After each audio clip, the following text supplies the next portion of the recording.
Hello, ladies and gentlemen. This is Ball Not Court Podcast host Cortez Paul, along with my co-host Kevin Carter. I want to thank you folks for tuning in today and listening to the show. Basically, we cover basketball, football, NCAA, or anything that's related to current events with a humorous twist to it, at least. You can follow the podcast at BIOC Podcast at X or Twitter. We're also on Instagram at the same name, BIOC Podcast. You go to our YouTube channel, that's also BIOC Podcast. Our Facebook page is Balls Not Court Podcast. So if you could please just give us a like, shout, comment on any of those, and definitely subscribe to our YouTube channel. And we thank you for listening and enjoy the show. Balls Not Court Podcast. Thank you very much.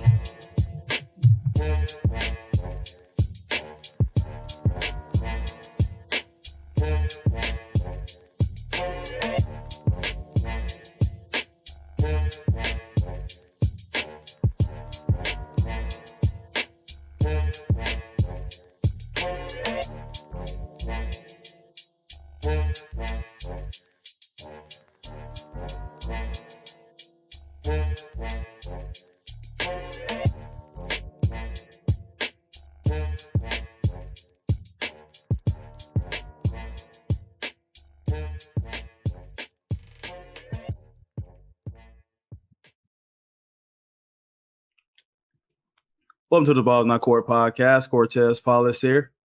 Mr. Paul Mack and Kevin Carter. Mr. Mack, man, you was holding it down the last 2 weeks, man. I didn't burn the house down, so we're doing okay. We're doing okay. Otherwise, Kevin, who knows for burning houses? Oh, I'm just kidding. What's up, KC? Wow, I burnt a fucking house in a few years. What the fuck are you talking about burning houses? I build them up. I'm messing with you. Hey, before we get into it, man, talk about your experience at the Swamp. You know, FSU, Gators. Oh yeah, that was the big rivalry game. That was fun. It was fun. It's my second one I've been to. It was an electric atmosphere. Pretty early in the game, though, there was a bunch of people wearing garnet and gold with a bunch of puckered butts. I can tell you that much. They wasn't saying much. And then of course, they come through at the end because, well, Florida's defense just got tired. And when you can't throw a football and then your two best running backs go down for one in the most important series for Florida, it was screwed. But just there, it was loud as hell. Dumbass FSU band trying to play during fucking Tom Petty. Tom Petty? Yeah, I was yo. They tried to play right in the middle of the song. You could barely hear them come on. The Florida players were pissed. They were freaking yelling at them. I just told them, shut the fuck up. If you want to see the video of that, it's on Crystal's Facebook page where you can literally hear me go, shut the fuck up. I want to pull that up because I ain't gonna lie, like I was irritated, but then the moment, like a few days after, that's why I was like, that's kind of messed up. But then I'm like, no, it was a dickhead move. That's kind of crazy they did that, bro. LSU did the shit too. But then you can't fucking hear them because it pisses everybody off. And then you're like, oh, they just made everything louder. And I was like, you fucking douchebags. I'm surprised y'all just didn't stop singing the song and just start booing. No, but then that's probably what they wanted. No, we're not going to boo. Yeah, we're not going to boo. We're just going to sing louder to where we can't hear your punk asses. And we were sitting kind of right across from them. And I told her before we even went to the game, I said, look, the shit's annoying on TV. It's triple annoying when you're fucking there because they only know one fucking song. Like, that's it. They only know one fucking song. And a lot of them were doing little swipey jerks. And I was like, oh, shows you how big y'all are. Oh, never mind. I was like, I just told a bunch of them. I was like, I was always taught when I was younger, only special people can do things with one hand. Listen, Bill Burr put it perfectly about how that's the most annoying chant. And it is the dumb. It is if you do it occasionally, cool. You don't do it after every. After every song that Kevin got. No, every Kevin got so fucking play. Every play.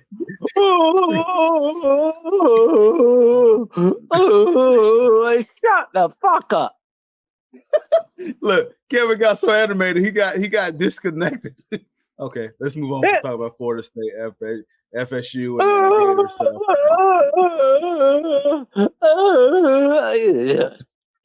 Gators. Well, listen, our time is coming. So FSU, I hope y'all find a way to lose and not make it to the playoffs. That's just the Gators speaking to me. But here's my favorite part of all of it. People come into work and go, "Do y'all have any FSU stuff?" And we're like, "No." Well, why not? So I had enough of it today, and I looked down and said, "You want to know why we don't have any FSU stuff? Because when you guys suck, none of y'all buy anything." I said, "That's why they don't keep nothing in here. Because the last few years you have sucked, and none of you buy anything because you're a bunch of bandwagon jumpers." Oh, I was giving them to them big time. I said, "The only reason y'all want to come in here and buy shit now is because you're good." They went, "Well, why do you got all that Gator stuff?" I said, "Because no matter how bad we are, we still buy shit." Hey, speaking of Kev, you gonna like this? Columbia had a Black Friday Cyber Monday sale. The rain jacket had a Gator jacket for like $50. I had to cop that. Oh, nice. Yeah, nice. So it's like rain repellent, and it was for their Black or Cyber Monday deal, and I was like, yeah, I got to get that. So we got a lot of good. Yeah, we got a lot of good stuff. We got a lot of good stuff that's about to go on sale too. So I'm gonna be copping a few shirts. Got you, Paul. I ain't meant to. Me and Kevin talk about Gators all day. Hey, man, you good, man? Like, what's good, man? Yeah, I survived the weekend, man. I work in retail, so I survived Black Friday. I survived the weekend. I survived Cyber Monday. All that. So I'm here, man. I'm here. It's always fun for me. Like I'm one of those guys where the busier shit gets, I like to kind of be in the trenches holding it down. But yeah, man, another year in the books, sling some phones and all that fun stuff. Paul, I can relate. Walmart just been slammed. We've been slinging packages left and right. Our socials are dead. All right, Dwight. Relax, Kevin. but no, retail is crazy right now, and like we can't take any days. Well, I can't use any PTO days right now, so I was very irritated that I missed 2 Magic home games because of it. But no, they pay the bills, so it is what it is. I can only be irritated for like 5 minutes and move on and go to work. So nonetheless, he missed Magic games. Oh no! Hey, right now they're winning with or without Cortez there, so it doesn't make it. Yeah, dude, they're playing. They're making me and Cortez look smart. Hey, and we'll give Cortez his flowers later on. We'll give him the floor later exactly. on. Exactly. I got to say. He got a lot to say. He got a lot to say. Got a lot to say. Oh yeah. All right. Well, hey, let's get into it. Why? Because like once again, I can talk about basketball all day, but there was a busy football week just happened, man. So let's hop right into it. Week 12 really brought the of course of Thanksgiving. Y'all had a fantastic segment about what y'all think for Thanksgiving and talking about the Thanksgiving games and or what y'all thought would happen and everything like that. And boy, were we wrong. We were fucking wrong. Yeah, we laid some dubs on that for sure. So, but let's Detroit talk about City. Yeah, let's say Detroit. We go talk about them for sure. All right, so let's talk about the Eagles and Bills. Went to overtime, and game was just all over the place. It really was a really good game. Went down to 37-34 in OT, and the Eagles ended up pulling that game out. So I'm gonna ask this question to Kevin. Kevin, regarding to the Eagles and the Bills, did the Eagles win it or did Buffalo blew it?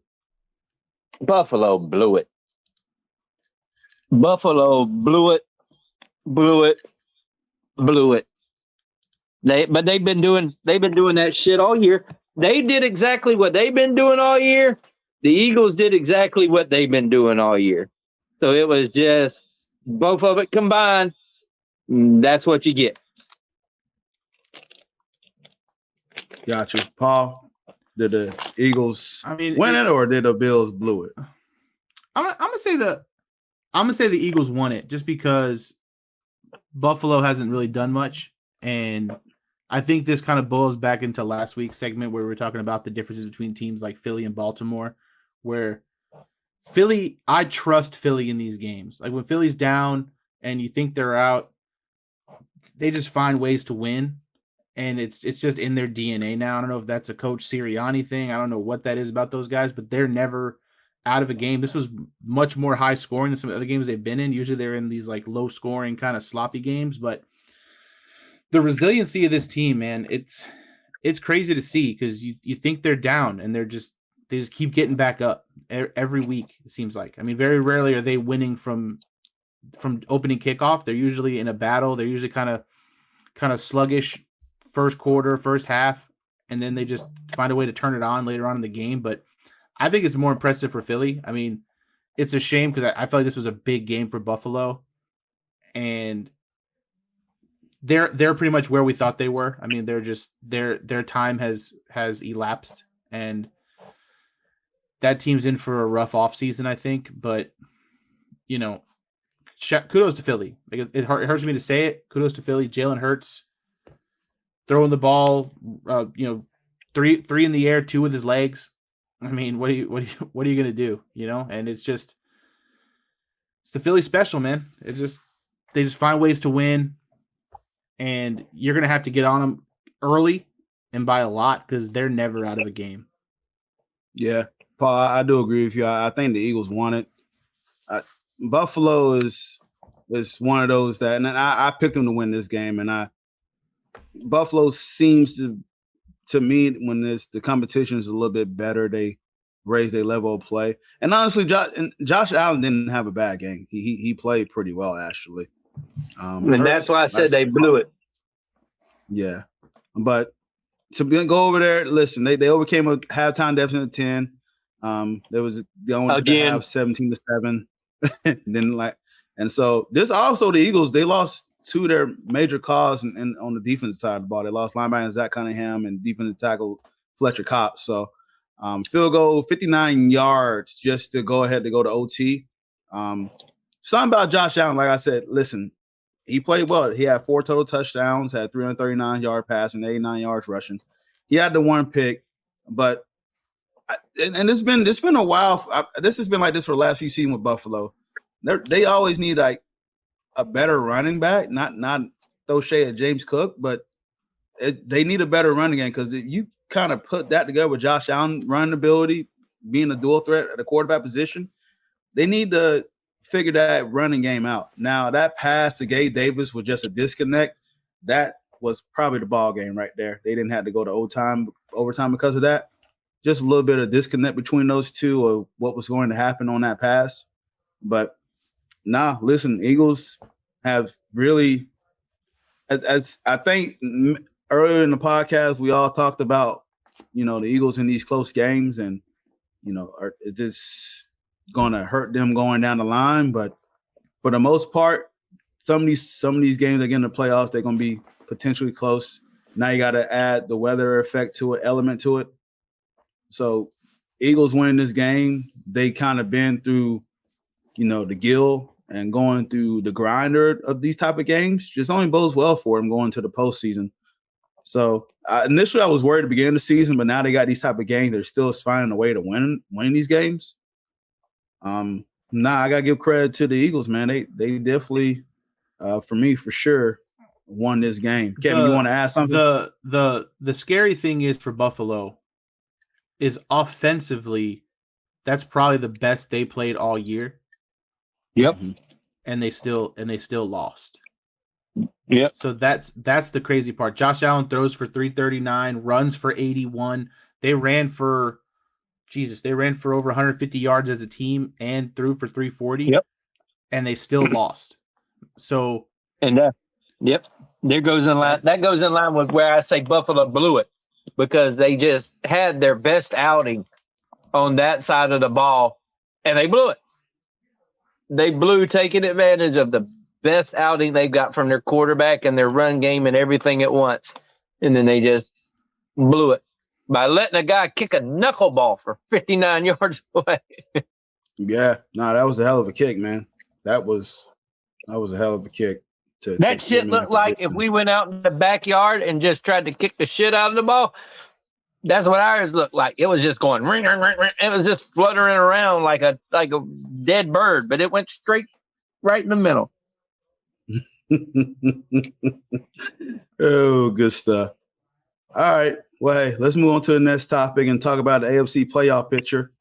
The AFC playoff picture is insane. You got the 9-3 Ravens, the 8-3 Chiefs, Jaguars, the Dolphins, 7-4 Steelers, Browns, 6-5 Colts, Texans, and Broncos, and the 6-6 Bills.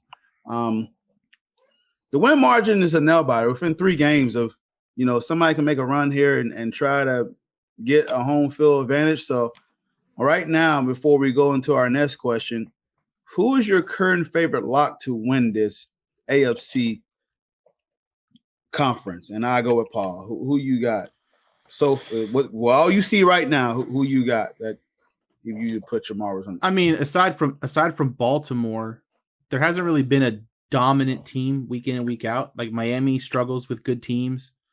Kansas City can't catch a cold.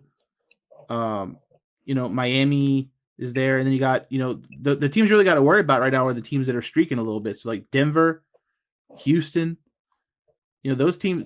Houston played a tough game against Jacksonville last week, and then Jacksonville, had a little hiccup, but they're still rolling at 8-3. So I mean, you still got to it's gonna come down to health probably, but I still think Baltimore probably pulls out the 1 seed there just because they're the most kind of complete team in and out.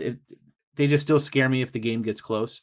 Like coming down to a fourth quarter, like they outplayed the Chargers last week, and the Chargers were just hanging around, and that game got real close, and there was a potential few plays there where the Chargers could have taken that game, but Chargers fucking stink. So, it is what it is, but it's just one of those, if Baltimore can't get out big early and it's within a score, I just don't know how I feel about them going into the fourth quarter. But based off those other teams kind of in the middle, the other division winners or the other division leaders, so you got Miami, Jacksonville, Kansas City. Like I'm gonna go Baltimore, but I think a team like Jacksonville can get hot again, and obviously you got to worry about whoever gets to play those wild card teams, because those wild card teams could be a problem, I think. Gotcha. Kev, your thought about this AFC division, and how come you feeling your Jaguars, man? Tell me how confident you feeling. I know we're going to break our teams down later, but just give me like a quick synopsis of this whole AFC conference, including your Jaguars. Here, it's easy. Whenever Jacksonville and Baltimore have to play, that's going to be who gets your number 1 seed in the conference. And that's where all roads are going to have to go to, because Kansas City right now, they look good. This past week, they actually done some things. Finally, people caught the football, but it's just been a consistency issue with those guys and them holding on to the ball. It's just that I still think that Baltimore-Jacksonville game is going to be the game that is going to be the focal point on who gets the number 1 seed in the AFC. Because after that, Jacksonville, really the only hard game on paper they got left is against Baltimore. That's it. So if you can get past that game, then you're playing rookie, backup, quarterbacks all through the rest of the year. And now Cleveland, with most of their defense going down all of a sudden with injury, and all of a sudden makes things a lot easier for them. Yeah. So here's my thoughts on this.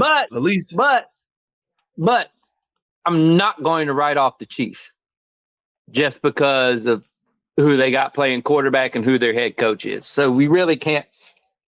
I'm not going to write them off at all, but that's just where my mind is thinking right now with those two teams. Mm-hmm. Well, this AFC conference is very fun to watch. I'm telling you, man. I'm watching the Ravens, and I know I picked them to come out of that division. I think they're my pick for coming out the AFC. But their next three is, as Kevin mentioned, it's brutal. They're home against the Rams, they're at Jacksonville, and they're at the 49ers. That's a brutal start to December for them guys. So if they lose to the Jaguars and then go into the 49ers, losing 2 games in this tight race can really set you back. And speak of that, the Browns are still on you too. I know they just lost recently, but the Browns are still on you as well. The Steelers are somehow still winning the games. I don't know how. The Steelers are somehow winning the game. Oh, I know why they fired Mac. They fired the Canada guy, right? Blame Canada. and they're shitty good. Yeah, exactly. Okay, hey, I trademarked that shit.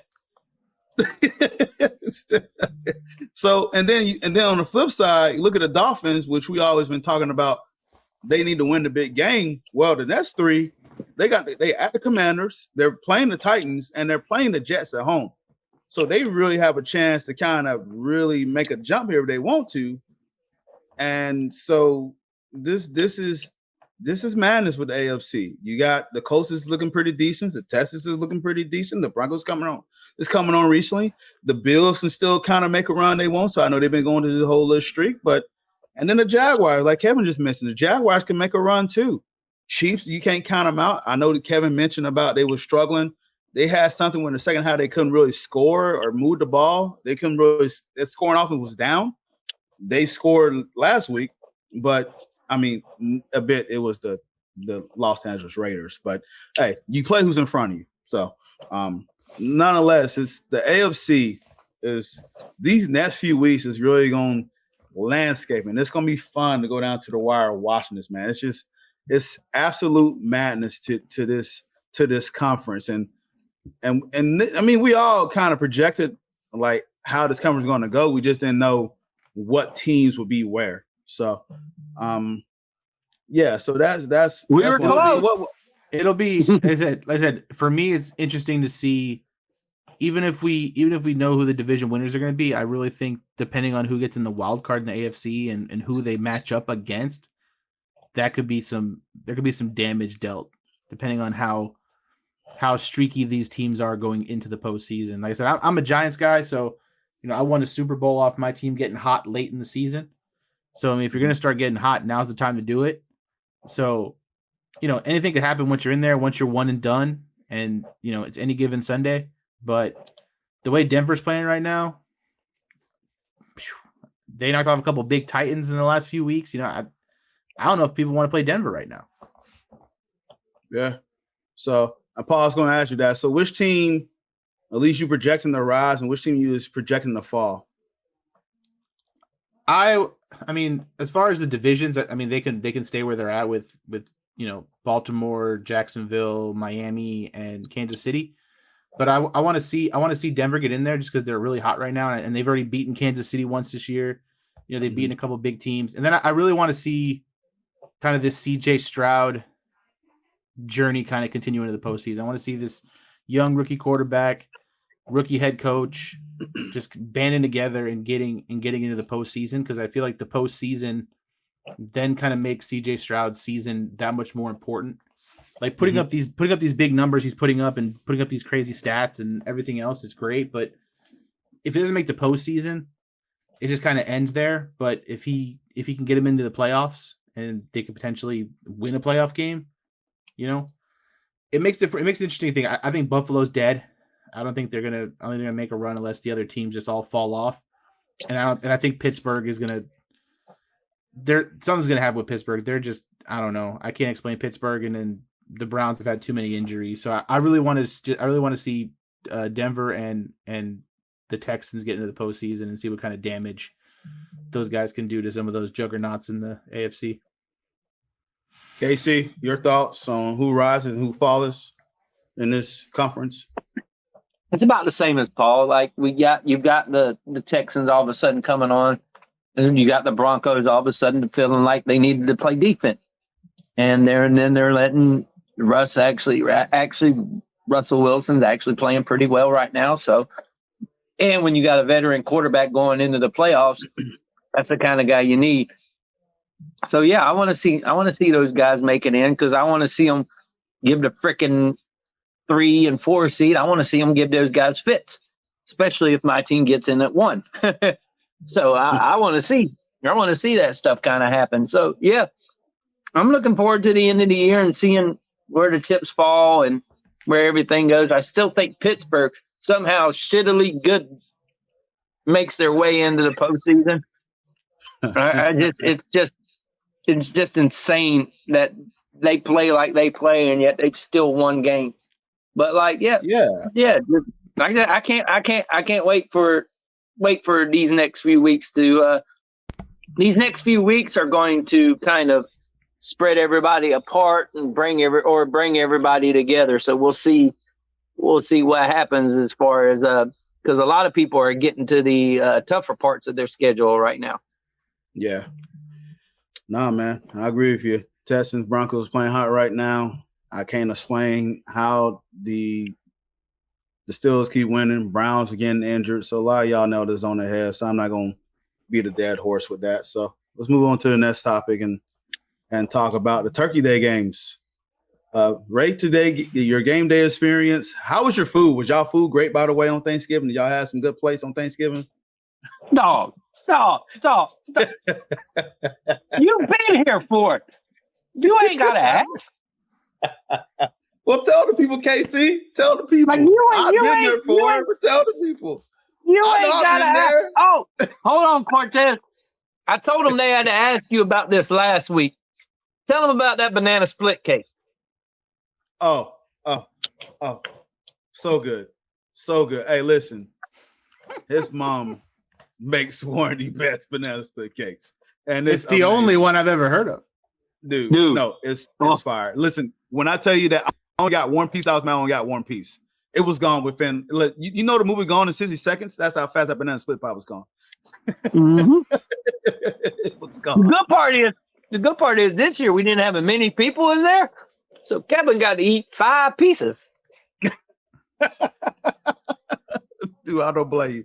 So, Paul, your plate was good? Yeah, man. We had dinner at my house, and then we went over to my mom's. We had turkey and stuffing and all the fixings over here. And then we went over to my mom's house. She made a ham.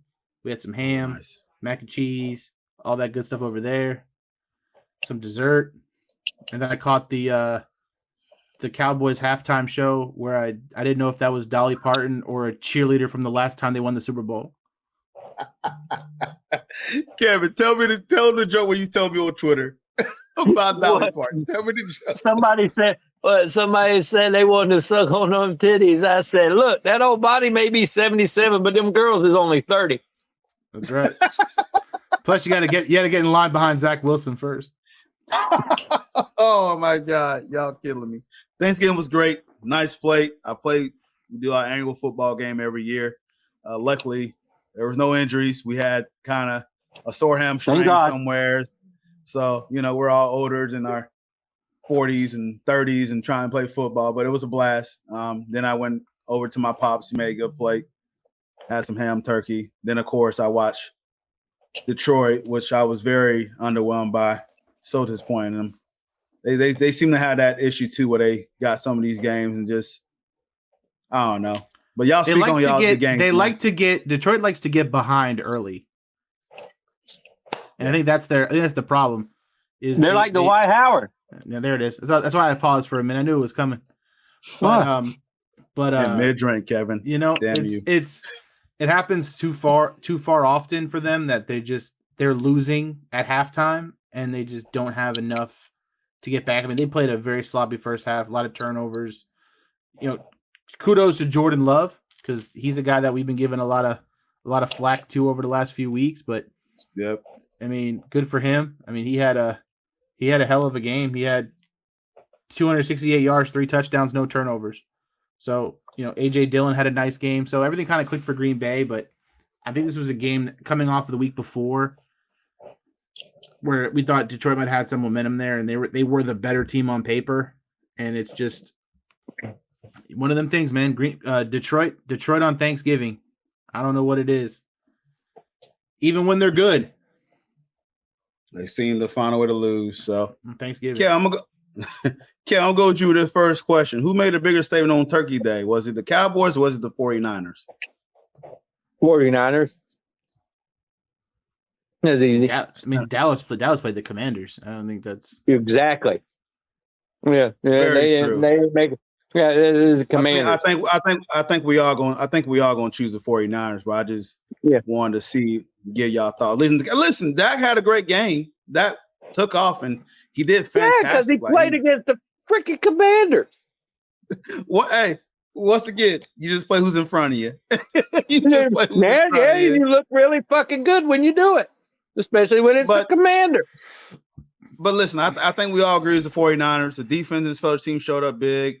They had 66-yard kickoff return, 2 punts. They got it, and they possessed the field behind the 10-yard line a couple times. So Geno Smith throwing the pick to Ambry Thomas that was a bad throw. And Travis Ward just had the deflected 5 pass. So I'm really just giving a shout out to just the 49ers defense and special teams. Christian McCaffrey did what he did. Brock Purdy is looking like, as Kevin put it, he's got his piece back like a Cadillac. So, when he doesn't have a piece like a Hyundai. So, but nonetheless, defense and special teams. He got his rims put back on. He said he got his rim, no hubcaps. Yeah, he was driving a hoopty for like 3 weeks. No spinner rims. He got them rims put back on. He got his LED lights fixed. Yeah, he got some of them. He got some of them California like gold spoke, them big boys that are just spinning. He got his hydraulics. He got his hydraulics all kicked up. That way he's driving around town looking like Pinky from Next Friday. Mm-hmm. White wall looking crispy. That's right. No, he's driving around looking like Ice Cube on the Day Was a Good Day video. Mm-hmm. But it with San Francisco with the Niners, it's like I said last week, man. Every week it's someone different. Like Christian McCaffrey was kind of laid low the last few weeks. It was a big Deebo Samuel week, a big Brandon Ayuk week, and then this week Christian McCaffrey just blows the top off. And it's just, what are you gonna do, man? Like Brock Purdy only threw for 209 yards because it's all he had to throw for. Because Christian McCaffrey ran for 114 and 2 touchdowns. Yeah, it's because they have the best. What did I say last week?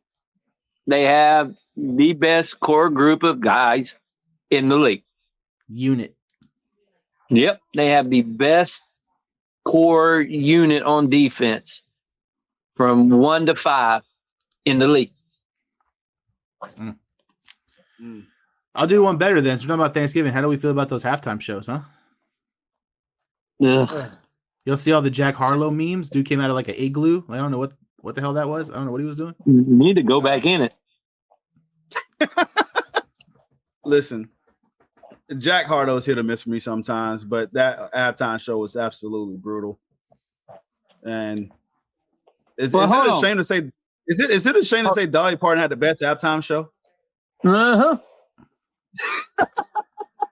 Dolly Parton had the best halftime show on Thanksgiving. And she didn't even move. I give it 2 tits up.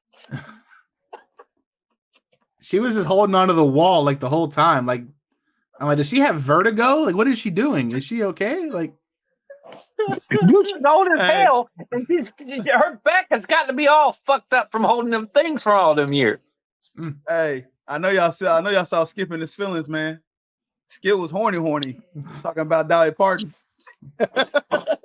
Hey, quench that thirst. Hey, Ernestine gonna slap across the head when you get back to the house. Hey, relax.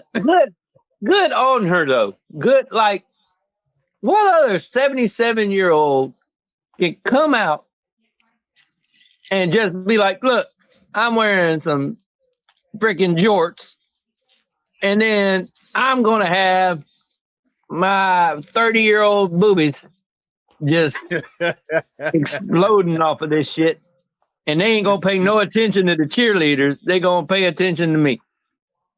I'm telling you, man, she was dressed like the cheerleaders from the last time Dallas went to the Super Bowl. Who's the other halftime act? I'm blanking on who the other halftime. I don't even know who did the Seahawks game. I have no idea. They were in. Was Seattle. It a rock? I think it was a rock band. Tits McGee. Once again, it don't matter. All we know is Jack Harlow and Dolly Parton. It didn't matter. The bar was pretty low. Isn't Jack Harlow the guy that redid White Man Can't Jump? Yep. Yes, that's Jack Harlow. Yeah, fuck him. Yeah, fuck him. Yo, Kevin, that movie's actually all right though. No. I mean, I know the original, if you're not the original, but it was okay. No, then it's not okay if it's not the original. I mean, I guess it's not bad, bro. Look, I mean, there's something. White Man Can't Jump. White Man Can't Jump is literally the blueprint for where you could put anyone in that movie and it's gonna be okay. No, yeah, I thought it was okay. I thought it was okay. I thought it was okay. Like I was watching to be disappointed. I was like, "Oh, okay, this is okay movie." I know saying one like spectacular, but it was okay. There was two movies you can't fuck with, and you put two people that I do not like in them. One was White Man Can't Jump, and the other one was Space Jam, and you fucked them both up. Well, hey, next time I have Hollywood call, hey, make sure y'all call Kevin Carter. Make sure you approve these. If it's a basketball movie, yes. All right, let's move on to our next segment here. And this is for our guy Paul here. This is the Somebody Gotta Win It division, and we're talking about the NFC South. So I wanted to talk to Paul because he's been making his trademark. You know, this stinks. So Paul, I want you to give us your stink meter on the NFC South. You want to know what my stink meter? It should be stank meter, not stink meter. This should be stank meter. Let me tell you something. This division stinks so bad that the Carolina Panthers aren't even eliminated from potentially winning the damn thing. God damn! And they have one win. That's how bad this is. I mean, I rolled up. I said New Orleans was my pick to win the division, but Jesus Christ, do they stink? The Atlanta Falcons, Desmond Ridder fucking stinks. Give it to us, Paul. They keep finding a way to win. I don't know if that's credit to Arthur Smith. I don't know how that even happens. Fucking Carolina Panthers just fired their head coach, so they're gonna go probably hire the guy from Waterboy to go be their head coach, Red Bull U, whatever that guy's name is, from Louisiana University. I got a wooden spoon. And Tampa Bay. Oh my God. That team absolutely fucking stinks. Thinking that Baker Mayfield was going to get him anywhere. Their defense is probably the oldest in the league. It was only a matter of time before they fell apart. I don't know how Todd Bowles still has a job. He's probably next to go. Say? Huh? Oh, never mind. That was their defense Kevin, trying to hear you. What? Kevin. Kevin, can I ask you both a question? What's the odds that all the coaches get fired from this division, bro? What's the odds all the coaches get fired? Dude, at least 75% of them, because one already got fired. What's the odds that two more get fired? If I had probably could happen. If I had to put my life on it, I would think that probably two more go. I think whoever wins the division is safe. And at this rate, that's it. And at this rate, it's probably going to be Arthur Smith and the Atlanta Falcons. And then they're going to look at him and be like, look, motherfucker, you looked into this shit. You got one more year. Mm-hmm. I will cry so hard that all coaches in that division get fired. But you know how funny that would be?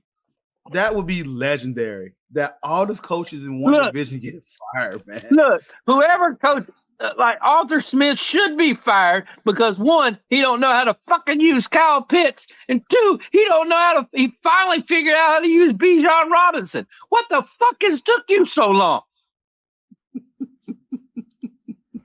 Like, what in the flying rapatoo has took you so long to figure out how to use Bijan freaking Robinson? You should be ashamed of yourself. You should be fired for that reason alone. Who even coaches the Saints right now? Who's their head coach? Let's take a look. The other guy, not Red Bull U, but Coach Klein. Oh, Mr. Coach Klein? Yeah, Mr. Coach Klein. Oh, okay. New Orleans Saint coach. His favorite part of the snake is the knee. Coach, who is that? Not a good question. Dennis Allen. Oh, that guy's fucking gone. That guy's fucking gone. That guy's gone big time. If I had to describe it, that would be the knee. Okay, so but before we move off of this topic here, here's the 5 and 6 Falcons next 3. They're at the Jets, playing the Bucks, and at the Colts. The Saints is at the Lions, L. They're playing the Panthers, and they're at the Giants. Y'all might get that one, Paul. And then the Bucks they're at the Panthers, they're at the Falcons, and they're at the Packers. If the Bucks lose to the Panthers, get Todd Bowles out of there. Wish he should have been out of there, but get him out of there. Get him out of there. I asked this question last week. There's outside of this division, which is this whole division, these guys are literally going to bed hoping their phone don't ring while they're asleep. Because that shit could happen at any time. But there is you could probably fire half the league right now. Tampa Bay screwed the fucking pooch when they just didn't give the job to Byron Leftwich. Mm-hmm. They screwed the pooch by not giving him his shot and letting him do things. He was an Arians disciple. That sounded bad. He was a Bruce Arians disciple. There we go. There we go. Not an Arians disciple, because that would have been real bad. But he would have just fit right in and kept going. But no, you freaking hire this idiot and tell him, you're there. No. You deserve it, Tampa. I hate Tampa. I mean, honestly, I would love it if, like, the Falcons or the Saints made it to the playoffs, got blowed out first game, and then they fired their coach. That way, all 4 coaches got fired, because it's god awful, and it's a damn shame that one of these teams is going to occupy a playoff spot at a home from someone else, and then Can we have the one guy come out and go, "Hi, Wonder Boy, you're fired"? All 4 of them. I'm gonna tell you this, because most likely it'll probably be the Cowboys playing. If the Cowboys lose to one of these teams, just get out. Cowboys, listen, y'all probably gonna be the 5th seed. If y'all lose to one of these teams in NFC South, get out. I don't want to hear anything from Cowboys fans, coaching staff. No excuses for Dak Prescott. All this. You lay a dud against one of these stinking teams, get out. I mean, similar to the AFC debate, right? Look at the NFC, right? You have Philly, Detroit, 49ers. And that's it. And Cowboys. And that's it. And then your wild card team is going to be Dallas, and as of right now, Seattle or Minnesota, which will probably be Seattle. Yeah. And then you're going to have a team out of the NFC South getting a home playoff game. It's bad for business, man. It's bad for business. Yeah. I know. Remember when Seattle had that home playoff game for winning that shitty division, and then they ended up beating whoever it was? Yeah, I remember that. That was the Beastquake game. Yeah, but they were a good team with a good coach, and not literally. They had a losing record. Listen, the NFC South, the NFC South should just be called LinkedIn Jobs, because they're going to be looking to hire somebody here after the season's over. They're terrible. They're literally Indeed. I mean, bro, it's just so bad. And I was going to ask the question, who y'all got winning the division? It doesn't matter. As The Rock would say, it doesn't matter who wins the division.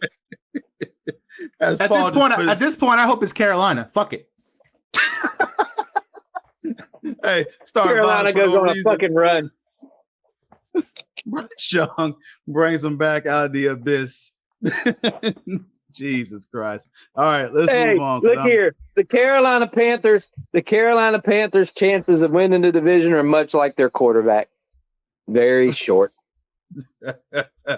All right, okay, let's move on to the next topic. It's getting very stank in here, so I don't want to talk about NFC South anymore. It smells like New Orleans. Let's move on to the next topic.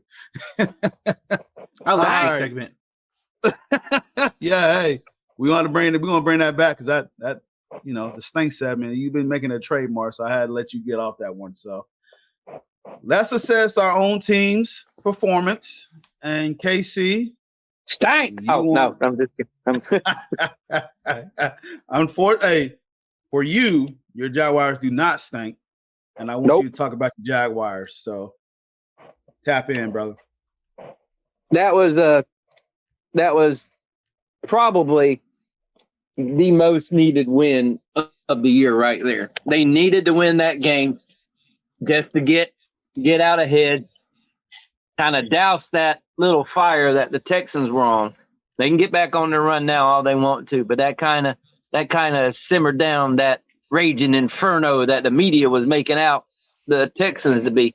So that kind of simmered it down. The whole the offense was just, they were lighting it up.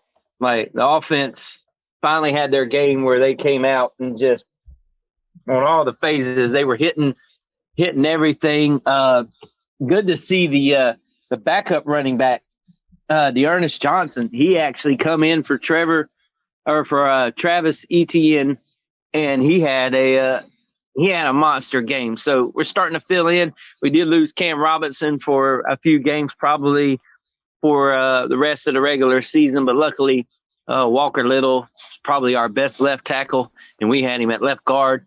But that trade we did for Ezra Cleveland is actually coming out to be a godsend right now. So yeah, we looking pretty good for this stretch run coming up. We've got rookie quarterbacks and backup quarterbacks and Lamar Jackson. So that's what we're looking at for the rest of the year, where we thought was going to be a hard struggle from a lot of these teams, just with stupid luck and injuries happening to all these other teams. It looks like it's going to be knowing my team will screw up a couple of games or something like that, and it'll knock us down a little bit. But right now, it's looking pretty good. I'm proud of how they showed up, especially after getting beat earlier in the season against the same Texas team, to come out and play the way they did. Yeah, it's a good showing.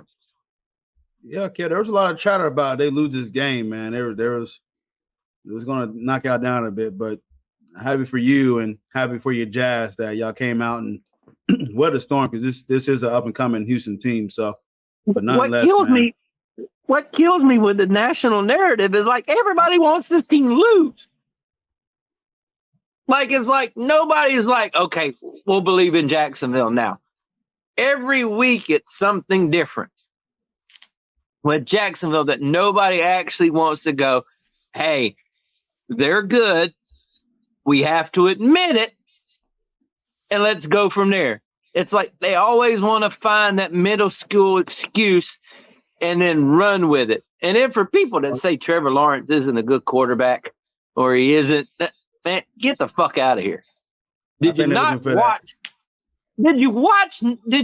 watch some of the throws he made just in this game alone? Like, there's only 3 or 4 quarterbacks that are making those throws. And I'm like, dude, come on, man. I know you want to jock the rookie and everything like that, but, dude, give the man some credit. Like, he came out and slung it all over the place on your asses. Kev, I think they're looking for that I told you so long with the Jacksonville Jaguars. They ain't have it for us, so they just got a bit bad on that. But, hey, your boys looking good, man. Be proud of, and hopefully y'all can close the season strong and see if y'all get a home field. So let's see what y'all do. They'll have their shot when they play Baltimore. I think that'll be their. That's it. That'll be their big game. So I think that'll be the interesting one, because that's gonna be their Kirk Cousins. You know, you like that? That's gonna be one of those kind of games for. Oh yeah. For one. And that's gonna be a good game too. I'm looking forward to that game. That's gonna be a game of the week between those two. So that shit better be on prime time. Yeah, it's on. It's already. We're Sunday Night Football with that game. Good. Perfect. Nice. Perfect. Good. Perfect. Good. All right. This week we got the Bengals. This week we got the Bengals on Monday Night Football. Yeah, y'all on prime time. Yeah, y'all on prime time too. Yeah. Yeah, we're on Monday night this week. Then we go to Cleveland, and then we got Baltimore on that Sunday night. So in 3 weeks we got Baltimore on Sunday Night Football. Just in time for Christmas. Exactly. Christmas Eve, we played the frickin' Buccaneers. Oh, Merry Christmas to you, sir. No, I was going to go. The bad part was I was going to go down to Tampa for the game, and then they were like, "Oh, we're putting it on Christmas Eve." I was like, "No, I can't fucking go down there on Christmas Eve. That's fucked up." Good stuff. Mr. Matt, talk about the Giants, man. They've been playing some inspiring football here recently, man. I think they're just playing for pride now, which is fine. I mean, can we just relocate them to the NFC South? Be right there. There's enough New Yorkers down there. They'll fit right in. They'll be fine.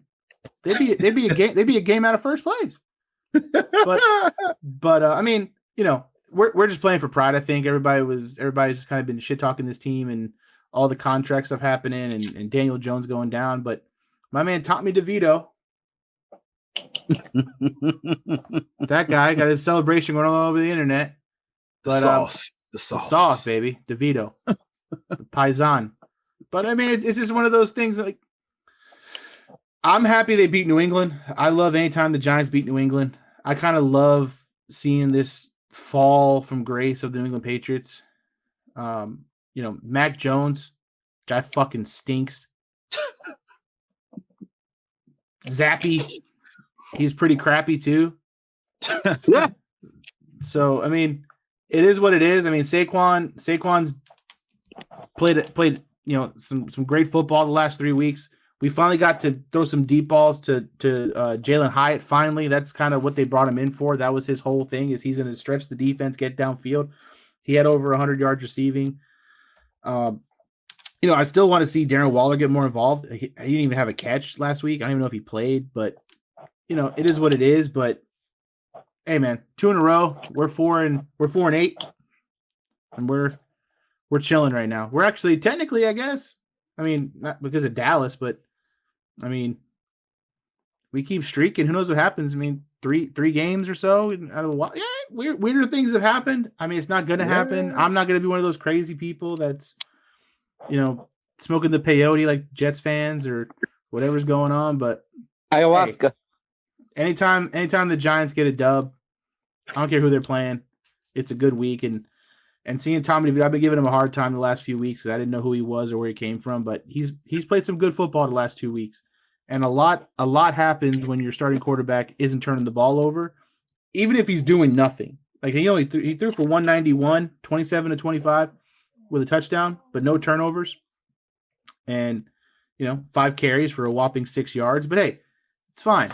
We don't need him to move mountains. We just need him to manage the game. You know, I still believe in Brian Daboll. I still think the guy's a good coach. I just think that the Giants got dealt a shitty hand this year with injuries and all the talk from the front office about who they're giving contracts to and all the offseason stuff with Saquon sitting out and coming back in. So, you know, it's cool. It's awesome. You know, so we're 4-8, and I think we could beat any team in the NFC South. At least no one called him Danny DeVito this week. Hey, listen, Darren Waller might not can be found, but he's still winning. He's married to Kelsey Plum, so lucky son of a gun. All right, well, just I talk about my Broncos. Listen, I was very bullish about this. You can ask these guys on the panel. I was ready to look at draft and look at quarterbacks and go from it. So I literally was, woe is me, and something clicked, and I got to give credit to the only players that believed that they could make this run was in that locker room in Denver and the coaching staff. They believed that they can make this run and still put themselves in position to make a wild card run. So kudos to them. A lot of fans, even on X and Twitter that follows Bronco country, was pretty much just ready to just say, hey, next season, let's just figure it out.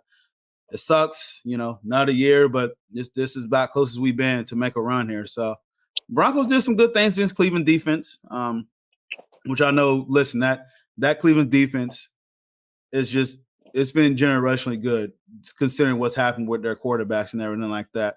So for Broncos to have a total of 169 rushing total yards on them, with Samaje pre-run having 55 yards and having some really good runs against them, Pookie had 65 yards, 18 attempts, so he's just getting those gritty yards and whatnot. So That Wilson to Sutton connection has been money as of late. Had 3 receptions, 63 yards, but he's making those tough catches. That's what I expected Tim Patrick to do, but again, he went down with ACL injury, 2 years back to back. So it just sucks that we don't have a big play threat, because I really feel like if you add Tim Patrick to this core with Sutton and him and Judy, and then I tied in Dolish that is hurt as well, that it'll be fun to watch. But apparently, man, I guess Dirty Denver has been trending on Twitter because of, the hits that they hit. I know Kareem Jackson he had some questionable hits, and some of them's fair, some of them's like should be questioned, but they was questioning about a hit that took out. I'm sorry that the quarterback for the Browns got took out, but I thought the hit was on the shoulder. It looked like it was a clean hit, but I hope he's okay. That's the first thing. You just hope that you're he's okay. supposed to say that. Yeah. Well, no, I don't listen. It is what it is. I don't want to sit. If you just hate for it to see this could have been a good game going forward there, but PJ Walker came in, and once I knew that, I was like, yeah, the Broncos gonna go ahead and run this open. So, anywho, last 4 games they had 15 total takeaways, and 3 was added from this game. I felt like Cleveland got away from their strength. Jerome Ford was averaging 7.2 yards on 9 carries. So why are you going away from him? They kept passing the ball from while I was watching the game a little bit. I felt Cleveland kept passing the ball too much. You have Kareem Hunt and Jerome Ford as your backs. You need to run with them, play the possession game, play kicks, and try to maintain that way. Broncos scenarios, here's a scenario that's interesting next week. They're a 9 seed right now. So with a win over Houston, who's 8th, and a close loss, the Broncos can be at 7 and wild card. As to a Browns loss, they can move up to 6. So all in all, I need Houston to lose here. Or we need to beat Houston. We need to beat Houston. And I need the Colts to lose. So your AFC rival parts in your division, Kev, I'll run for both of them to lose. And well, me too. So y'all just keep it up. Because the more they lose, the faster we clinch. So, no, nonetheless, I'm super excited for the Broncos. I don't know where this is going to take us in the next few weeks with the Broncos, but the thrill of this has been fun. It really has been. So to see them win 5 straight that I think that I didn't think was possible a few weeks ago has just been so surreal to me. And it's Russell Wilson, who's been playing fantastic the whole season, doesn't get enough credit for what he is. I know he only had 4 interceptions on the whole year. Now the stats is not spectacular, but he's not turning the ball. And we're using the running game, and the defense has woke up. So as y'all mentioned early, a defense in the running game in the postseason is very scary. So Broncos getting to the postseason, if they get there, should be a fun watch. Should be a fun team that should be there. It felt like that year when we had Tim Tebow and we made that run. Whoa. This is what these years feel like. I know, Kevin, you heard that. Yeah, it felt like that run. We started slow, but then we came on strong. And how ironic that it was Demaryius Thomas, God rest his soul. We had Cortez and Son that kind of came on late, but these guys believe, man. So it's going to be a fun run to the season. And Broncos actually got me engaged again when I was just like, yeah, I'm ready to cash out the Broncos. But I guess that's the ups and downs of being a fan. But I can admit that I was definitely out on the Broncos. I'm still going to watch them. I'm still going to support them. But I was like, yeah, I'm looking towards Caleb Williams. I'm looking toward Drake Mang. I'm looking at quarterbacks. I was trying to think what we need to get on the defense side of the ball, but we got younger and cut Randy Gregory and some of the other pieces. So Baron Brownings came back and looked fantastic. We got Cooper that's coming on the line that looks fantastic. Our Pat Surtain has been as he usually is. Justin Simmons, I wanted to trade these guys because I know how hard Justin Simmons worked, man. He's been an all-pro safety for the past 2 years. And he needs to be in a winning situation. So the fact that we can put him there just made me feel good about this run. Hopefully we get him that reward. Just for him, Justin Simmons, the main guy I really want to get to the playoff because he's such a good dude, man. He's such a good dude. So and shout out to, you have a guy named Lil Jordan Humphrey? Yeah. Lil Jordan Humphrey. Shout out to that guy. His first name is actually Lil Jordan. What a name. What? Oh, no, my bad. Not Lil John, Lil Jordan. My favorite part about that whole thing was we actually got a freaking Tim Tebow mentioned during a freaking NFL part of the show. That's insane. Yeah. Well, no, Kevin, doesn't the run remind you of that? Well, like I remember that because Tim, a little bit. Because they put Tim in. Like, he wasn't even the starter.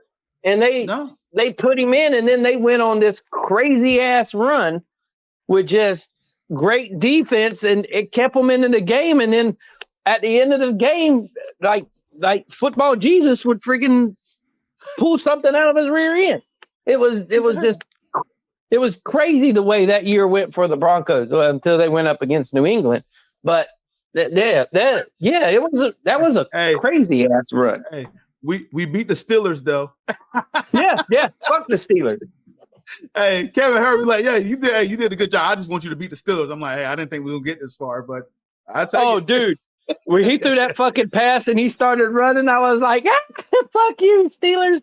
All right, let's move on. What do they call that game? The Baptist against the Rapist. That's what they call that one. On that note, we move to the next segment. Who called it? It was. Kevin that was called the Baptist against the Rapist. Kevin calls it that. I don't know. It got called that a lot by a lot of people down here.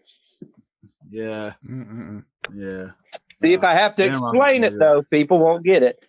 Ben Roethlisberger took people to the bathroom, and Tim Tebow took people to church. So, there you go.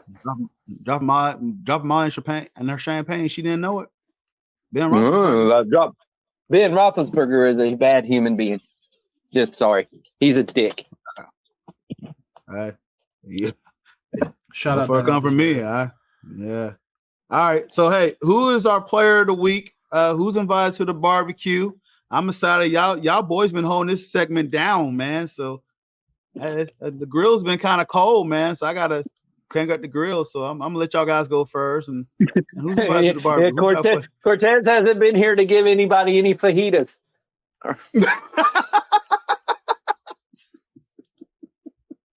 Y'all won't let me live that down. Okay. No, we will not. Paul, who's your? That wasn't even a grill. That fajitas. That'd be like doing it off the fucking one of them Blackstone flat tops. You can put chicken and bell peppers and onions and foil and wrap it up and put on the grill. I did it before. Nah. That ain't right. Nope. Oh man, Paul, I'm gonna bring two guys, and it's gonna be Jalen Waddle and Tyreek Hill from the Miami Dolphins. Jalen Waddle 8 catches, 114. Tyreek Hill 9 catches, 102 and a touchdown. So they were just airing the ball all over the New York Jets. And there you go. That's where we're going. I mean, I would say two through 2 picks. Like the Jets kept that game close for a little while, but their quarterback Boyle or whatever the guy's name, that guy stinks. So let's just say it's a group effort and they all stink. Yeah, I mean, Garrett Wilson showed up a little bit, but yeah, no. For me, it's Jalen Waddle and Tyreek Hill. I can't invite one without the other. Both of those guys just showed up and showed out. And it just when Miami's offense is rolling, like it's fun to watch. But if it's only going to roll when they play against teams like this, they can enjoy all the barbecue while they can, because when these games get serious, they're going to be looking for something to eat because them guys tend to not show up. So they can come over. Hungry. Yeah, they can come over now, but they're going to be on the South Beach diet if they can't beat a good team. Filet fish, straight up fish fillet. Is that what you're making them? Fish fillet? No, they're those two guys. Those two guys can eat. Those two guys can get some steaks and some baked potatoes. Some mahi. Yeah, no, they're good. I'll give them some steaks. Give them some red meat. Get some red meat in them. Those some growing boys over there. They need some red meat. Get them some baked potatoes, loaded baked potatoes, some mac and cheese. It'll be all right. Yes, they'll be eating good. They don't eat too good. KC, who's invited to the barbecue? What you making them, my man? The same guy that I invited last week. Football Jesus, Trevor Lawrence, coming back to the barbecue. Back to back, huh? Oh yeah. You until he starts getting his credit, I'm going to give him his credit. Fair enough. What you making football Jesus? Waffle House. I ain't even making him nothing off the grill. We just order a Waffle House. He doesn't want to take him to Waffle House because there might be a fight. So he's gonna eat it his house. No, we can take him to Waffle. The boy Waffle House. There it is. Did you see what he did? Did you see what he did after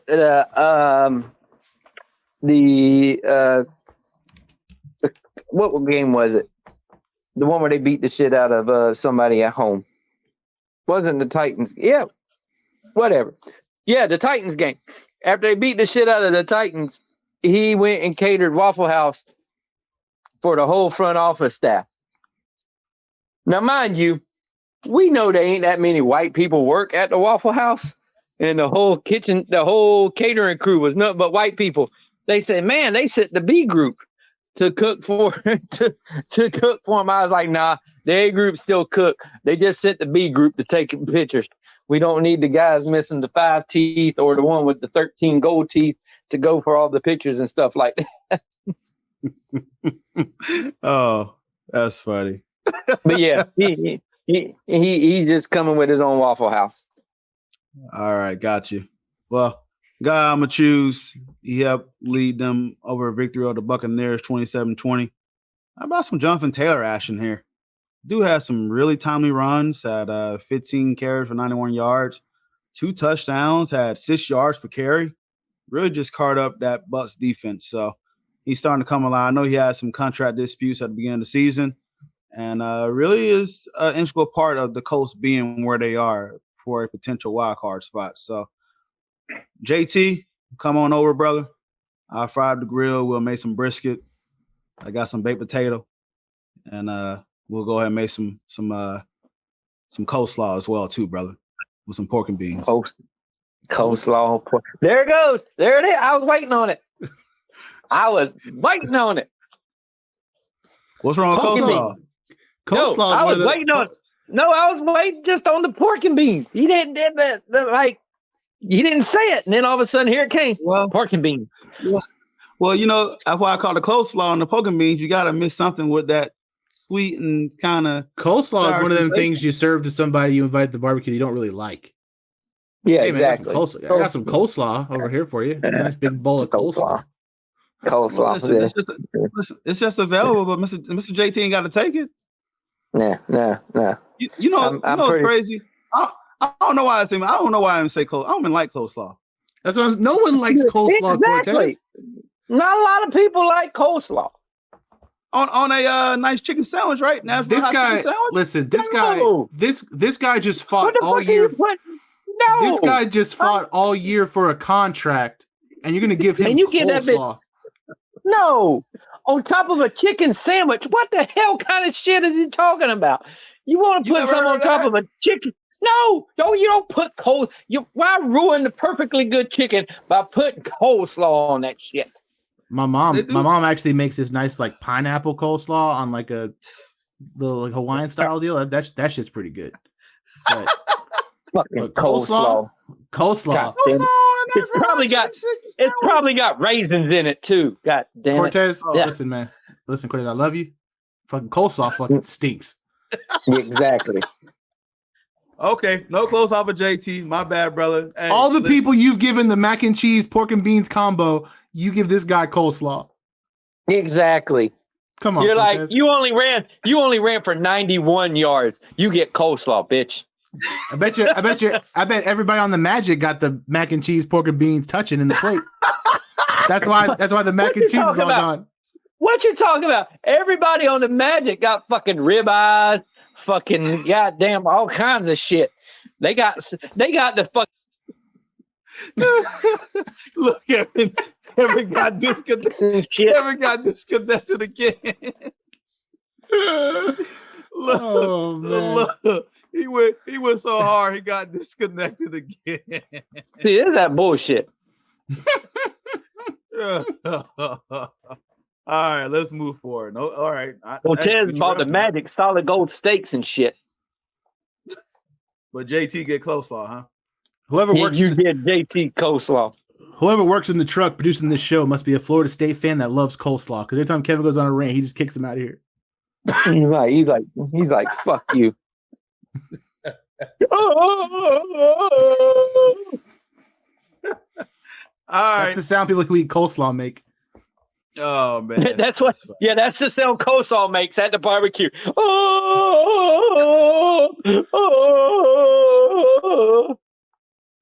Good Lord. Next segment. All right, our top 5 teams. Paul, who you got? Your top 5 teams? Philly. Philly won. Pretty similar. Mm-hmm. Yeah, Philly won. I'll put the Niners at 2. I'm gonna put Baltimore 3. I'll put Dallas at 4. And I'll put Jacksonville at 4, Dallas at 5. KC, who's your top 5?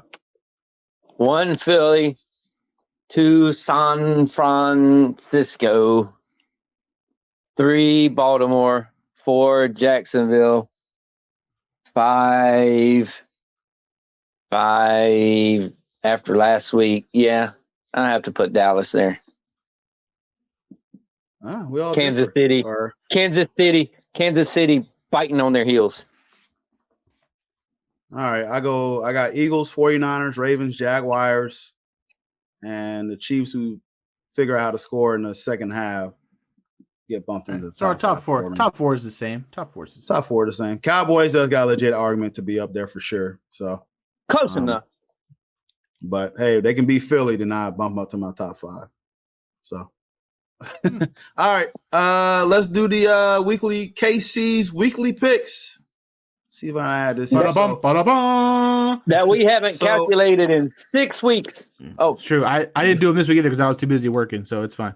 No, good. Well, we'll get a calculations up here soon and figure it out. So I try to go to the NFL website, but somehow the NFL website on my Firefox is not working. So I just went to ESPN. So that way you can see them all here. So them shits are tiny. I can't see those. I know. I got cataracts. I can't fucking see that shit. Well, Paul, read your thing or what you have, and then we'll just go off that. Paul got disconnected. He must have said something bad about FSU. There he is. I guess I can kind of see. Oh yeah, that's better. No, just read yours if you can. I try pulling NFL, but the NFL website would not let me change over to week 13 for some odd reason. I don't know why. Their website stinks. That's why. It's like cataracts. Right, I got it right here. We're good. We're good. Doing his best Carolina Panthers impression, I guess. It's dang. The people in the NFC South must run NFL.com. Dang. All right, Thursday night football. Another good one. Seattle at Dallas. Ooh, I'll take Dallas. Dallas. Yeah, I got Dallas also. Dallas is kind of rolling right now. Yeah. Sunday, 1:00. Colts at Titans. Oh, fucking hell. I'll take Colts Indy. Win this. Yeah. Colts will win this. Because Kevin, why will you take Indy? Fuck the Titans. Fuck them. Fuck the Titans. I was waiting to hear that. I'm gonna say it, man. I'm gonna take Tennessee to knock the chances of them getting a wild card out of it right now because I'm gonna take that. I'm gonna go Titans just to knock the Colts off the wild card train. I hope that happens. Yeah, for my Broncos' sake. A real barn burner. A real barn burner at 1 p.m. The Atlanta Falcons at the New York Jets. What? Oh man. Oh Lord. This is on Paul's stink meter right here.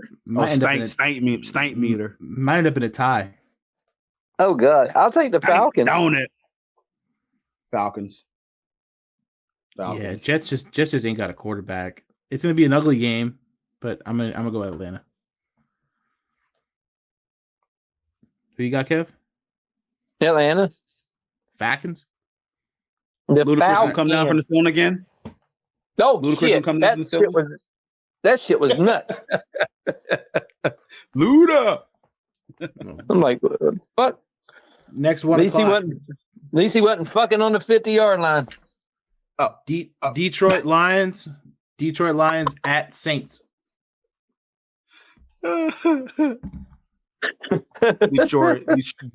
Detroit bounces back. I'll take the Lions. Nice hip hop reference there, Kev. Y'all forgot that song. Yeah. I remember that song. That's why I said that's why I'm laughing. What's your Did you just make a what's your fantasy reference? Yes, he did. Man. Yes, he did. Kevin is for the culture. Damn right. Especially Ludacris. God damn it. Sometimes when Cortez isn't here, I think Kevin is the most in tune with the culture. So it's fine. Even when we have another brother on. That's true. That's true. All right. Next 1 o'clock. Broncos at Texans. This is gonna be a fun game. Broncos win by 3. It'll be close. I'm hoping. I'm going to take the Broncos. I want to see the Texans get in the postseason. I'm taking Houston in the upset. Nice. Next 1 o'clock. Oh fuck! You said that. You said that so bullshittingly, Cortez. You should be ashamed of yourself. You should have said the exact thing I said to Paul last week when he picked the Texans over the Jaguars. Fuck you. The Los Angeles Chargers of Anaheim versus the New England Patriots. Oh my God. I'm taking the Los Angeles Chargers of Anaheim. I got new glasses. After I watch that game and get some more. That game is going to be pitiful. Oh my God. What you're saying is it's going to stink. Oh man. And you're better than me because I ain't even going to watch it. No. Oh, the Chargers will win. Yeah. Listen, Bill Belichick and his team, they lost a lot of things in that locker room and what's going on. Chargers don't win this game. Fire the coach. Oh, if they lose this game, Brandon Staley's gone skis. Yeah. He's not even I'm going with the Chargers as well. The Arizona Cardinals at the shitty good Pittsburgh Steelers. No, the shitty good one. All right. Let's go shitty good. I'm going to pick Arizona to upset. I'm thinking shitty good. I'm going to keep riding with the Steelers here. I'm going to go with the Steelers over Arizona. Arizona fucking stinks. Me too. Go shitty goods. Well, the Miami Dolphins are playing against freaking Bishop Sycamore. Oh, God. Dolphins at Commanders. The fucking hell. I'm betting the over on this. And it's going to be Miami's going to blow them out. I'm taking points in this game. Take everything over in this game. Thank goodness they got that. Yeah, y'all in that damn Hard Rock app. Oh, yeah. Well, I lost money today because I lost it. Well, just keep going to the picks. I ain't going to get into that. I'm going with Miami. I'm going with Miami. I wouldn't be surprised if Ron Rivera's on the chopping block too. That guy might get fired too. Yep. All right, first 4 o'clock game: the Carolina Panthers at Tampa Bay. Who gives a shit?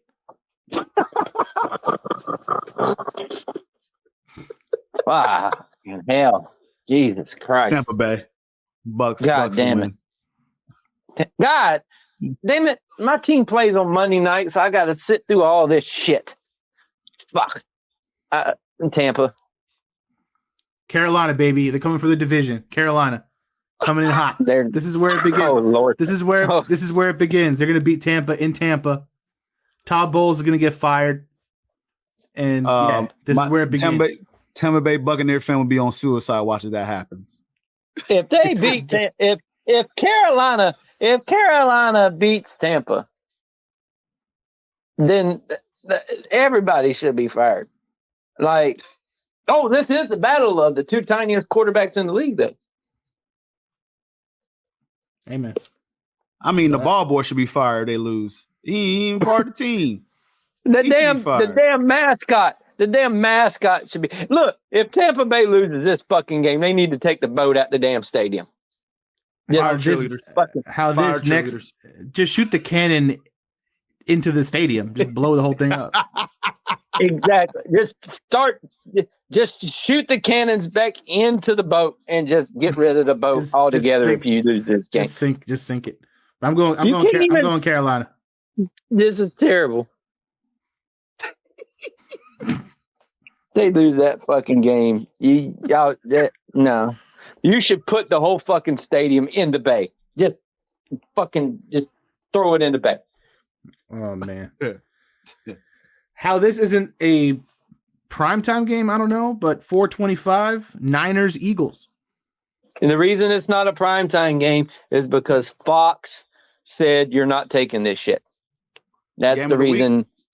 Exactly. That's the reason Fox was instead NBC gives us Chiefs Packers. But all right, cool, neat, awesome. Fox was like, you can't take this game.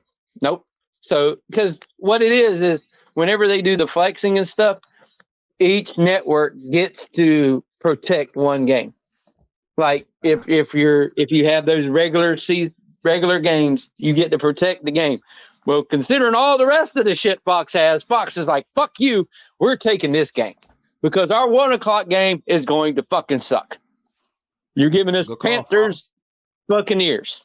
So they were like, we're going to protect this game. That way we actually have a good game and people will watch. Yep, good call. On that note, I'm taking the 49ers. Eagles. I got the Eagles winning. Ooh. Niners are healthy. I'm gonna go Niners. Nice. They're healthy. Next 425, Browns at Rams. Oh God, everything on that's Brown. Ugh. Myles Garrett's still hurt, isn't he? Yep, he's in the game. Yeah, he's in a sling. He's not going to be effective, or he's not. Yeah, I guess he's not playing it. I think he's going to be out for a few games. Yeah, he's not playing at all. Okay. Los Angeles Rams. Yeah, I'll take the Rams. Browns going down, huh? Right in the toilet. Usual commodity there, bud. I'm gonna go with the Browns because every time I pick the Rams, they fucking lose. So they can kick rocks. Who are you going with? Sunday Night Football. Who are you going with? I'm going with the Browns. Who are you going? Oh, okay. You and Dwight Howard. That's right. Had to. No one's ramming the Browns but that guy. Oh my goodness. Oh Lordy. All right. Sunday Night Football. Chiefs at Packers. Kansas City. I'm going with the upset because Kansas City's weird. I'm going to take the Packers. I hope you're right. I just love Cortez's because Kansas City's weird. Kansas City's fucking weird. They are. I mean, they did what they had to do against the Raiders, but primetime games in Lambeau. Primetime games in Lambeau are weird as well. So, yeah. In December. Yeah. Just weird. I'm still going Kansas City. They're the better team. I'm going Kansas City. All right, here it is. Monday Night Football. Cincinnati Bengals at Jacksonville Jaguars. What's left of the Cincinnati Bengals? Don't even Jaguars. Y'all better take care of this game, man. This game should be over by halftime.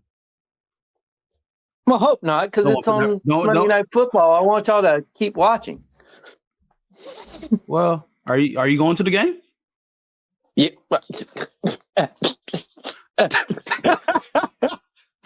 Does the White Howard like booty holes? Okay. You make your point. There you go. Jags should win this game. It's like asking if the Pope's white. I'm gonna go Jacksonville as well. Jacksonville. Yeah, they've been getting a lot of sweeps. I don't know. I'm torn on who to go with. That's a shame, though. Y'all didn't even ask me who I'm picking. Like that's like just write it down. It's obvious, right? Well, who you want? Yeah, they're not. You already know. Yeah. You just gotta tell the people you already know he gonna choose. Yeah, just write it. Just write it down. I'm just trying to get. I'm just trying to get through it. I'm just trying to get through it so Cortez can have his moment to shine with his Orlando Magic right now. Do I have to do it this one episode? And when you ask me who I'm going to pick, I just got to let out a big Duval. Go ahead, do it. We'll save that till later. Okay. All right. Well, let's wrap this bad boy up. But of course, this segment, as y'all know, basketball is dear in my heart, and my Orlando Magic has really took the lead by storm so far. And they're on this crazy 7-game win streak that include beating teams as the Pacers, the Nuggets, and the Celtics. This is the team that's shooting 52% from points scored in the paint. They're third in the NBA with 25% of the points scored from three-point land and have 28 3-point attempts, which is 28 in the league. I told Kevin this for a long time. He know. I said, listen, and Kevin know this too because we go back and forth about the Magic. They are not a part of this new NBA where they need to shoot a lot of threes.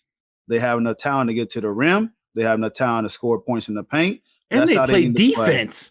Yes, absolutely. And they play defense, which is for a while they ranked number 1. Now they back down to number 2 and number 3.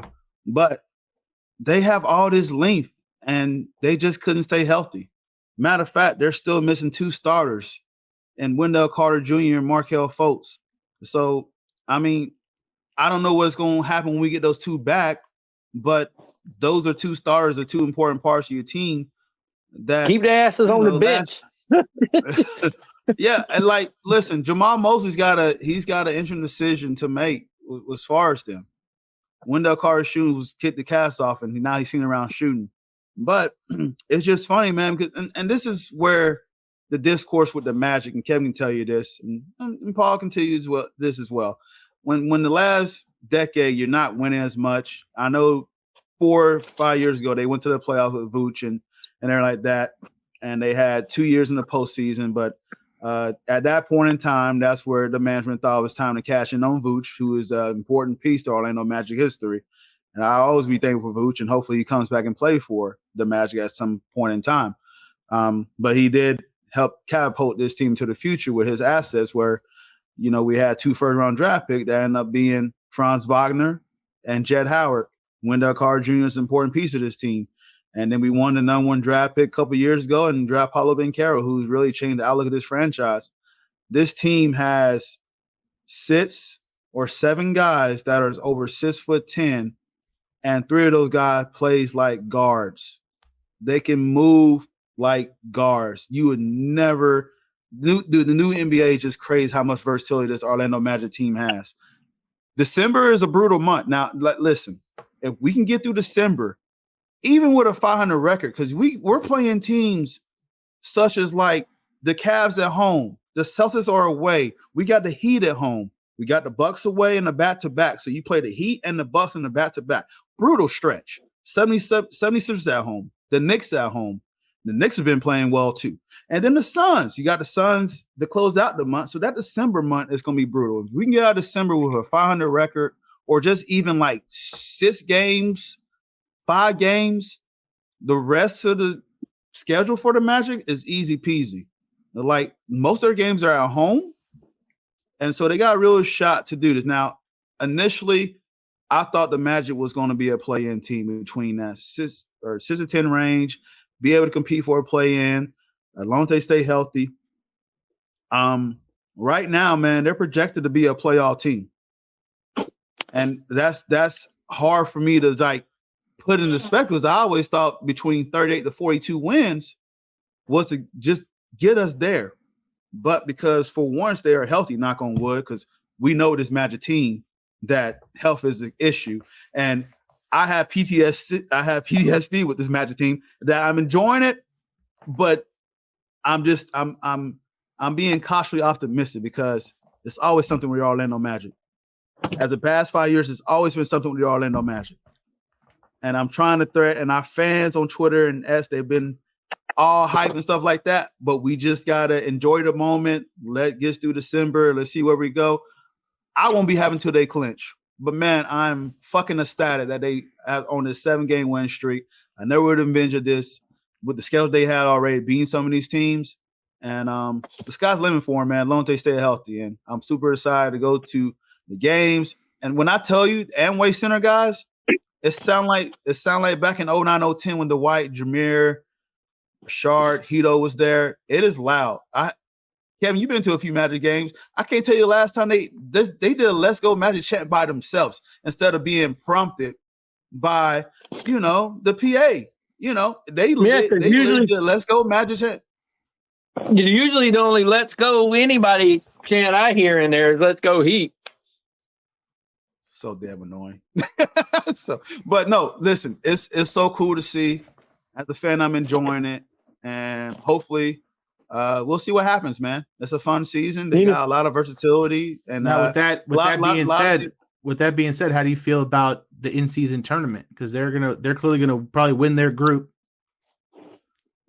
Well, unfortunately, I just watched the game. So Brooklyn ended up beating Toronto. So that happened. And Boston just had the point differential, which Jason Tatum, by the way, was big on talking about, respect the game and like that. Well, y'all just beat the Bulls by 40 points. So what did you do there? Okay, I don't want to hear it. But no, nonetheless, it's going to be a tricky scenario as far as wildcard scenarios. We'll see who we get in. But I would like to get in just because of me exposure. This team only got one national televised game, but we're stuck to watching Wemby and his freaking Spurs team, who's on a catastrophic losing streak on national TV. I don't even want to get into this stupid thing. Yeah, really annoying. So, but we'll see, man. Have they played their 4 games already, or they still got one more? They played their 4 games. Were they 3-1? 3-1. They lost to the Nets the first game, and then they won the Nets 3. And then because the Nets beat us, and then I think the Nets just got a point differential. So we just bang on the wild card. So we have to see how we do with the wild card in the East. So, but it's good stuff, man. Super excited. I'm going to a game tomorrow. They play the Wizards, and the great words of Paul Mack. They just can stink. Jordan Poole is just throwing up anything he wants to. Not the Wizards suck. That guy sucks. They're bad, man. But I say this knocking on wood because they might go off on the Magic because that's what happens. But nonetheless, very excited. I'm not an advocate for violence, but I think Draymond Green was right.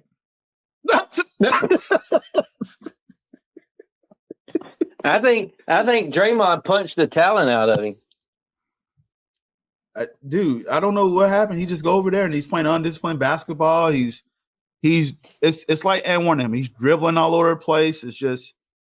I think he just punched. I think Draymond was like, "Here, I'm gonna punch the talent out your ass," and all just left. You ever seen how Doctor Strange always knocked the shit out of somebody and their body kind of disappeared from the kind of went off, like the ghost would come out of him. That's what happened. Draymond punched him, and the talent just went poof. And kind of went off on its own. They wouldn't even want Jordan Poole's talents on Moron Mountain. Can you give it back? Cortez is frozen. There he goes. Cortez always freezing. It's cold. It's cold in Florida. Oh man. Oh no, Cortez is gone. Right then he looked like one of them South Florida iguanas when it goes below 30. It's okay, Cortez. Draymond Green's not showing up. You're fine. You're safe. I promise. Yeah, you're fine. We won't punch you. See if he comes back. He probably won't. If not, we got to wrap this thing up. He wants to leave on a high note.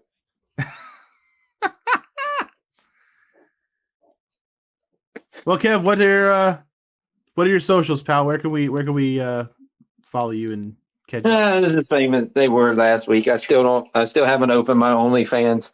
Like what's his name? Thomas talked about last week. I still haven't opened my OnlyFans up yet. I'm debating on names in between it. I'll let you know as soon as I do. But in the meantime, you can find me at KevinC2415 on X, and then just look up Kevin Carter on Facebook or whatever. I don't know how they do that shit. Hey, he's back. Hey, he's back. All right, let's close this bad boy. I guess I just froze. We just did. Well, Kevin just did. So I'm gonna go. Then I'll let you bring it home, big boy. Don't worry about it. You got. He'll let you Dwight Howard it. You can bring it up in the rear. There you go. My God. You can catch me on X at _Paul_Mac, on Instagram _PaulMac 520, and yeah, man, that's usually where I say stuff on the internet. Definitely, you can find me at N-CP on X. Get me there. I'm pretty sure Paul will cover everything else. So, no, you can follow us on Facebook at Balls in Our Court Podcast. Oh, okay. I thought you did that. You didn't do that? Not yet, man. Not yet. Okay. All right. So make sure you stay tuned for us during the week. Like I said, you can get the podcast at BIOC Podcast on Twitter. You can also get us on, that's Paul's pointing down there. Yep. Yes, sir. So you can also go to get Spotify. It's anchor.fm/Cortez. I got it. That's Paul. You got it. Oh, no, I got it. I got it. What you got? They got it. What you got? Just wherever you listened to it before, just listen to it there again. There. I got it. There it is. All right, guys. We're signing off. Cortez, Paul, Matt, Kevin Carter, Balls in Our Court Podcast. Enjoy the rest of your day. Thank you, ladies and gentlemen.